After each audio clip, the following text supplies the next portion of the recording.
안녕하십니까. 언제나 소비자 편에서 방송하는 콘스탄트 김의 티스와 함께 돈 버는 아카데미. 이번 시간에는요, 국민연금에 대해서 자세히 알아보도록 하겠습니다. 돈 버는 은퇴, 아르바이트생인데 국민연금 내야만 할까요? 단시간 근로자인 아르바이트생은 국민연금을 내야만 할까요?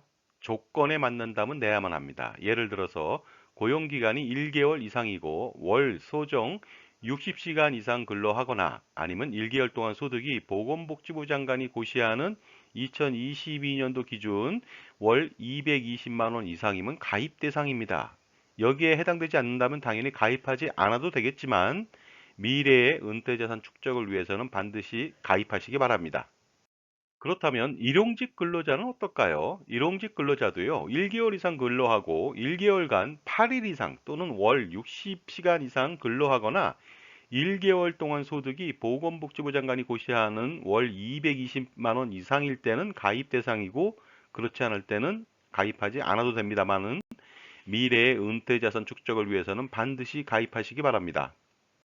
건설 현장 일용직 근로자도 알아보도록 하겠습니다. 1개월 이상 근로하고요. 월 8일 이상 근로하거나 1개월 동안 소득이 보건복지부 장관이 고시하는 금액 월 220만 원 이상이면 가입 대상이고 그렇지 않다면 가입 대상은 아니지만 가입 대상이 아니더라도 마찬가지가 되겠습니다. 풍요로운 노후 생활을 위해서는 반드시 국민연금 가입하시고 최고보험료 낼 수 있도록 노력하시기 바랍니다. 그리고 법인에서 보수 없이 일하는 임원이 있죠. 가끔 가다 보면요. 오너인 대표이사가 보수 없이 일하는 경우도 있는데 이때는요.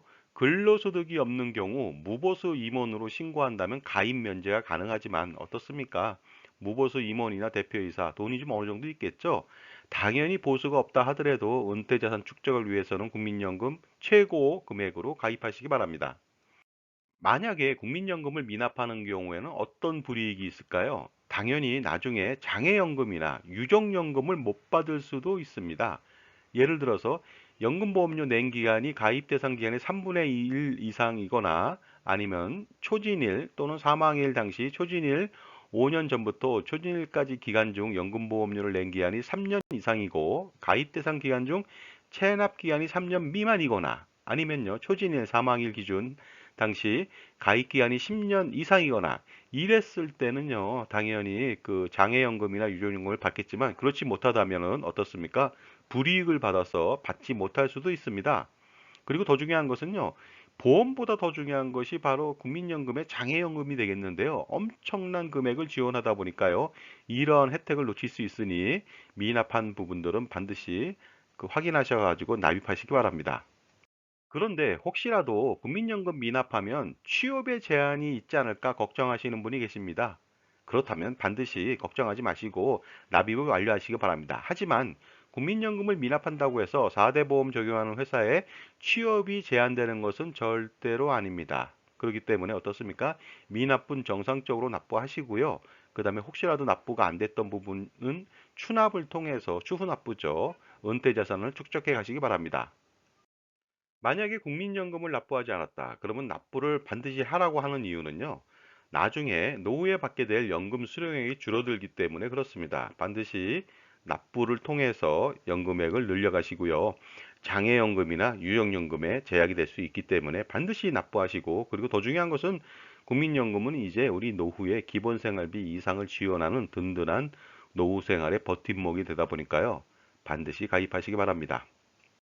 다음은 과거에 납부하지 못했던 상황에 대해서 현재에 다시 납부해주는 추후 납부, 추납제도에 대해서 알아보도록 하겠습니다. 추납제도라고 하는 것은요, 납부 예외 기간과 연금보험료 납부 이후 적용 제외 기간 동안의 보험료를 추후에 납부해서 가입기간을 늘려주는 그런 혜택이 있습니다.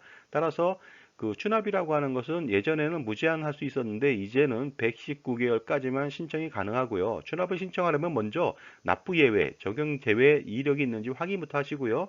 추납보험료는요, 최고보험료로 할 수는 없습니다. 상한선이 매년 바뀌는데요. A값의 9%를 초과할 수는 없습니다. 2022년도 기준으로 268만 1,724원에 9%까지만 내고 거기에 119개월까지 한도로 낼 수가 있습니다. 자, 추납, 추후납부는요, 국민연금에는 가입되어 있으나 예전에 실직, 사업 중단 등으로 보험료를 납부할 수 없었던 기간, 그것이 바로 납부예외 기간이고요. 그 다음에 연금보험료를 1개월이라도 납부한 이후에 경력이 단절됐다, 결혼을 했다든가 이랬죠. 그래서 국민연금 적용이 제외된 기간, 적용 제외 기간이 되겠습니다. 이런 경우에 이를 납부할 수 있도록 가입기간을 늘려주는 제도고, 가입기간이 인정된 만큼 당연히 국민연금액은 증가할 것으로 보입니다. 자, 그렇다면요, 추납 방법 자세히 알아보도록 하겠습니다. 이미 가입인 경우에 A값은요, 2022년도 268만 원 정도입니다. 그것을 초과할 수 없다 보니까요, 268만 원에 9%월 24만 1,355원이 되겠고요. 119개월 하면 2,872만 원 정도를 낼 수가 있습니다. 그리고 한꺼번에 내기 어렵다면요, 60개월 동안 분할해서 납부할 수 있고요. 분할해서 납부할 때는 1년 만기 정기예금 이자를 적용하는데 현재 22년도 기준으로 1.2%가 되겠습니다. 다음은 국민연금 반납 제도에 대해서 알아보도록 하겠습니다. 반납은 예전에 수령했던 반환 일시금을 국민연금 가입 중에 반환함으로써 가입 기간을 다시 복원하는 것입니다. 그래서 지금보다 소득 대체율이 높았던 기간의 이력을 복원시킴으로써 어떻습니까? 나중에 국민연금 수령액을 증가시킬 수 있도록 하는 제도이기 때문에 가입자한테 굉장히 유리할 수가 있겠죠. 이때 소득 대체율이라고 하는 것은요, 국민연금 가입 기간을 40년으로 전제했을 때 본인의 평균 소득 월액 대비 수령하게 되는 연금액의 비율을 말합니다. 그랬는데 이 소득 대체율이요, 1988년부터 98년도까지는 무려 70%였습니다. 그러나 2007년도까지 60%로 다운되고 2008년도부터 2027년도까지는요 50%인데 매년 0.5%씩 감소하다가 2028년도부터는 40%로 거의 반에 가깝게 다운이 됩니다. 그렇기 때문에 어떻습니까? 대부분 반환일시금은 70% 60%대에 걸렸던 사람들이거든요. 그렇기 때문에 그 반환일시금에 대해서 반납을 한다면요 70% 60% 혜택을 볼 수가 있으니까 반납제도 반드시 활용하시기 바랍니다. 반환 일시금에 대해서 자세히 알아보도록 하겠습니다. 1999년도 이전에는요, 가입자가 자격상실로 1년이 경과되면 반환 일시금을 청구해서 돈을 타서 쓸 수가 있었습니다. 물론 가입 기한이 10년 이상이면 할 수 없고요. 10년 미만인 경우는 연금을 받을 수 없기 때문에 이런 혜택을 줬는데요. 이제는 그렇지 못하죠. 그러다 보니까요, 반납 제도는 예전에 수령했던 반환 일시금에 이자를 더해서 공단에 반납함으로써 국민연금 가입 기한을 복원시켜서 연금 수령액을 늘릴 수 있는 아주 좋은 기회가 될 수가 있습니다. 자, 그렇다면요, 반납 방법 자세히 알아보도록 하겠습니다. 반납금이라고 해서 반환일시금 금액이 되겠죠. 원금이고요. 그 다음에 그동안 반납하지 않았던 기간 동안에 가산이자를 물게 됩니다. 가산이자율은요, 해당 기간별 1년 만기 정기예금 이율을 부담하면 되겠습니다. 그랬는데 반납했을 때 금액이 많다, 그러면요, 분할 납부도 가능합니다. 그래서 가입기간 1년 미만인 경우는 3회에 걸쳐 분할 납부 가능하고요. 1년에서 3년 미만은 12회, 그 다음에 5년 이상인 경우에는 24회에 걸쳐서 분할 납부가 가능하니까 어떻습니까? 반납해 보시기 바랍니다. 가산이자율은요, 놀랍게도 예전에 1988년도 보면 10%였습니다. 94년도에 8.5%고요. 그 다음에 2000년도에 보게 된다면 7.0% 굉장히 높다 보니까 가끔은 반환일시금이 400만 원인데 그 이자가 450만 원인 경우도 있습니다. 배보다 배꼽이 더 클 수도 있는데 그러나 그럼에도 불구하고 반드시 반납하시기 바랍니다. 자, 다음은요, 연금보험료를 지원해주는 제도가 있는데 자세히 알아보도록 하겠습니다. 농업인, 지역 가입자, 임의계속 가입자와 저임금 사업장 가입자, 근로자에 대해서요, 국가에서 연금보험료를 일부 지원합니다. 농업에 종사하는 지역 가입자, 지역 임의계속 가입자와 10인 미만 사업장의 월소득 금액 230만 원 미만의 근로자라면요, 연금보험료의 일부를 지원받을 수가 있습니다. 자세히 알아보도록 하겠습니다. 농업인은요, 2022년도 1월 현재 월 보험료 9만 원 초과 시 그 4만 5천 원을 한도로 해서 지원받을 수 있고요. 월 보험료 9만 원 이하인 경우에는 2분의 1을 지원받을 수가 있습니다. 근로자인 경우에 10인 미만의 소규모 사업장에서 근로하는 월 평균 소득 230만 원 미만인 근로자는요, 최대 80%를 지원하는데요. 근로자 본인이 부담하는 것 말고도 사업자가 부담하는 금액까지도 80%를 지원하니까 굉장히 좋은 혜택이 아닐 수가 없습니다. 하지만 조건이 좀 있죠. 지원 대상자는요, 지원 신청일 직전 1년간 사업장 가입 이력이 없는 신규 가입자만 가능하고요. 그리고 월 평균 소득이 230만 원 미만 근로자라 하더라도 재산이 많으면 안 되겠죠. 재산 또는 종합소득이 고시금액 이상인 경우에는 보험료 지원이 불가합니다. 재산 기준은요, 재산세 과세 표준의 합이 6억 원 이상이거나, 그 다음에 종합소득 연간 합이 3,800만 원 이상인 경우에는 지원이 불가하니까 유의하시기 바랍니다. 만약에 국민연금 보험료를 지속적으로 오랫동안 납부하지 않았다. 이랬을 때는요, 보험료 징수권 시효 소멸 제도가 발생하게 됩니다. 거기에 대해서 알아보도록 하겠습니다. 보험료 징수권 시효 소멸이라고 하는 것은요, 국민연금법 제99조에 따라서 지역가입자나 임의가입자, 임의계속가입자가 납부 기한일로부터 3년이 경과한 보험료 미납분에 대해서 소멸시효가 완성돼서 혹시라도 그 기간이 지나면 본인이 납부를 원해도 납부할 수 없는 제도가 되겠습니다. 그러니까 시간에 맞춰서 미리 납부하시는 게 좋겠죠. 그러나 체납 처분에 의해서 압류된 경우에는 소멸시효가 중단되니까 이것은 참조하시기 바랍니다. 자, 지금까지 제 정보가 만족스러우셨다면요, 구독과 좋아요 부탁드리겠습니다. 계속하겠습니다. 감사합니다. 자, 국민연금을 받았을 때는 어떤 세금을 떼는지 알아보도록 하겠습니다. 국민연금 중에서 장애연금이나 유족연금은요, 금액과 관계없이 전액 다 비과세가 됩니다만, 노령연금하고 이혼했을 때 받는 분할연금은요, 연말정산으로 과세를 합니다. 물론 전액을 과세하는 건 아니고요. 소득공제를 받았던 기간 2002년도 이후분에 대해서 거기에 해당되는 국민연금에 대해서는 세금을 부과하는데, 다른 소득이 없다면 그다지 많은 부담이 생기진 않을 것 같습니다.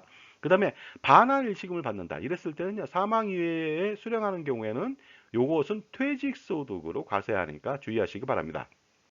자, 다음은요, 연말정산과 관련된 사항이 되겠습니다. 혹시 국민연금 수급권자인 아버지를 연말정산 시 부양가족으로 등록할 수 있을까요? 만약에 1,000만 원을 받는다고 가정해 보겠습니다.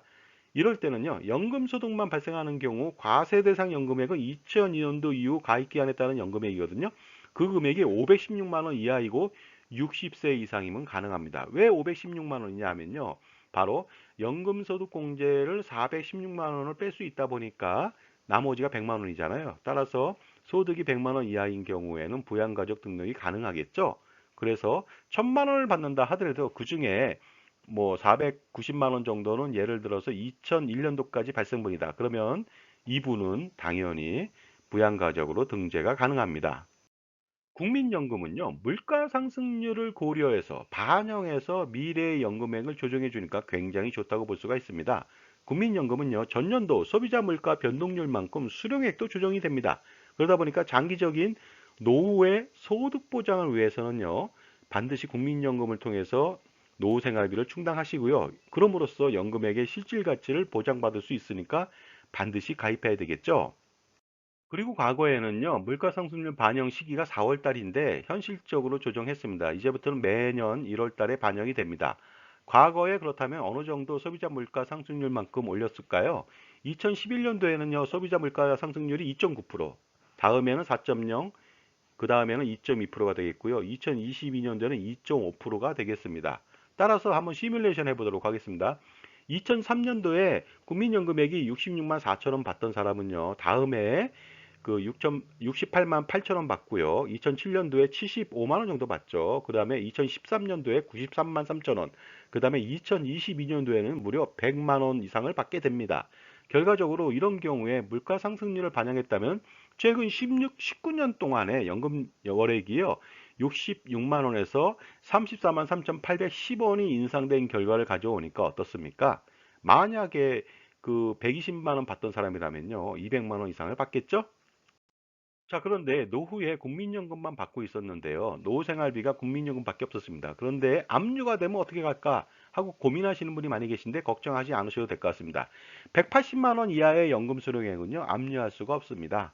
그리고요, 최초부터 국민연금 전용 안심계좌를 이용하면 사전에 압류나 체납으로부터 보호될 수가 있습니다. 그러니까 국민연금액을 안심계좌로 받으시기 바랍니다. 이때 그 압류 대상은요, 노령연금, 유족연금, 장애연금, 분할연금이 대상이다 보니까요, 최초부터 안심계좌를 사용한다면 압류로부터 해방될 수가 있고요. 만약에 안심계좌가 아니라면은 일단 압류 받고 나서 나중에 법원의 판결을 통해서 180만 원 이하는 받을 수는 있다 보니까요, 번거롭게 법원까지 가지 마시고 안심계좌를 활용해 주시기 바랍니다. 그 다음에 혹시라도 매월 185만 원을 넘겨서 200만 원이다 그랬을 때는요, 185만 원까지는 안심계좌를 트시고요, 나머지 금액은 별도의 계좌로 신청하시면 될 것 같습니다. 그 다음에 안심계좌를 틀 수 있는 은행들이 밑에 나와 있습니다. 신한은행부터 거의 대부분의 은행이 되겠습니다. 자, 다음은요. 연금을 받고 있는데 소득이 생겼습니다. 이랬을 때는요. 국민연금액을 삭감하거든요. 물론 삭감을 평생 하는 건 아닙니다. 최대 5년까지만 하는데 삭감 기준을 알아보도록 하겠습니다. 무조건 소득이 있다고 삭감하지는 않습니다. 월 소득이 268만 1,724원을 초과했을 때부터 삭감이 가능하고요. 요 금액은 2022년도 기준이고 매번 바뀔 수는 있겠죠. 자, 그런데 이때 월소득이라는 건 무엇이냐? 근로소득인 경우에는요, 근로소득 공제를 한 이유가 되겠습니다. 그러다 보니까 268만 원 이상이 되겠죠. 예를 들어서 월 366만 9,676원 이하인 경우에는 삭감 대상이 되지 않겠죠. 연간으로 따진다면 노후에 4,400만 원 이하인 경우는 삭감 대상이 아니고 4,400만 원을 훨씬 초과해야만 어떻습니까? 삭감 대상이니까 대부분의 노후에 소득이 생긴다면은 삭감 대상은 되지 않을까 생각합니다. 그 다음에 268만 원의 기준은요, 사업소득인 경우에는 필요경비를 공제한 후니까 어떻습니까? 뭐 한 400만 원이라 할지라도 그 필요경비 공제하고 268만 원 이하인 경우에는 삭감은 없습니다.